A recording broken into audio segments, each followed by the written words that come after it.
Wifi connect করা সত্ত্বেও আপনার ফোনে ইন্টারনেট না চললে অর্থাৎ কানেক্টেড উইদাউট ইন্টারনেট এই সমস্যাটি আসলে আপনারা কিভাবে সমস্যাটি সমাধান করবেন। ওয়াইফাই কানেক্ট করার পর এরকম সমস্যা হলে ইউটিউব, ফেসবুক সহ অন্যান্য অ্যাপগুলোতে প্রবেশ করলে সেগুলো কাজ করা বন্ধ করে দেয়। তো এমন অবস্থায় কিভাবে সমস্যাটি সমাধান করবেন তা এই ভিডিওতে দেখানো হবে। চলুন শুরু করা যাক আজকের ভিডিও।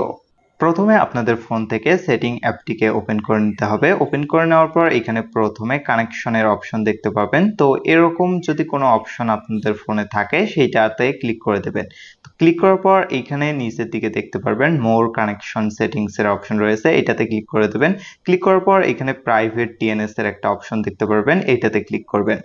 এখানে আপনারা দেখতে পারবেন private DNS provider host name, এই অপশনটাই সিলেক্ট থাকলে এখান থেকে অটোমেটিক্যালি ক্লিক করে এখানে সেভে ক্লিক করে দেবেন। ক্লিক করার পর উপরের দিকে ভিপিএন এর অপশন দেখতে পারবেন, এইটাতে ক্লিক করে এখানে কোনো ভিপিএন অ্যাড করা থাকলে সেটাকে জাস্ট ডিলিট ভিপিএন প্রোফাইলে ক্লিক করে রিমুভ করে দেবেন।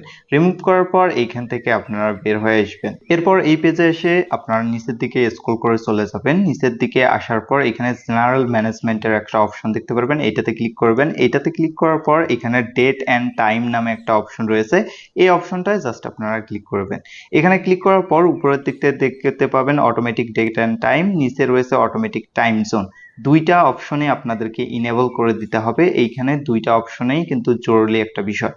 তারপর আপনারা একটু এইখানে ব্যাক করে ওয়েট করবেন। ওয়েট করার পর কিছুক্ষণ পর দেখতে পারবেন যে এইখানে আপনাদের ওয়াইফাইটা চলে আসছে। এরপরেও যদি আপনাদের ওয়াইফাইটা না চলে আসে তাহলে এক্সট্রা একটা স্টেপ আপনাদেরকে কমপ্লিট করতে হবে। তো এখানে আবারও কানেকশন আসবেন, আসার পর এখানে ওয়াইফাই অপশনটায় ক্লিক করে দেবেন। ক্লিক করার পর ওয়াইফাইটাকে এখানে চালু করে দেবেন। চালু করার পর এখানে আপনারা দেখতে পারবেন ওয়াইফাই নেমের ডান পাশে একটা গিয়ার আইকন রয়েছে, এটাতে ক্লিক করবেন। করার পর নিচের দিকে দেখতে পারবেন ফরগেট অপশন রয়েছে, ফরগেটে ক্লিক করে দিবেন।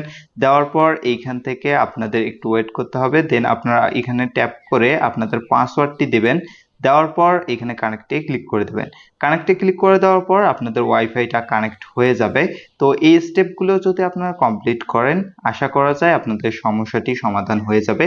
এরপরেও যদি আপনাদের সমস্যাটি সমাধান না হয় সেক্ষেত্রে ইন্টারনেট সার্ভিস প্রোভাইডার অর্থাৎ আইএসপি কে জানাতে হবে। আইএসপি এই সমস্যাটি সমাধান করে দিতে পারবেন। তো এই ছিল আজকের ভিডিওটা উপকারে আসলে অবশ্যই লাইক করে দেবেন, চ্যানেলটা সাবস্ক্রাইব করে আমাদের পাশে থাকবেন।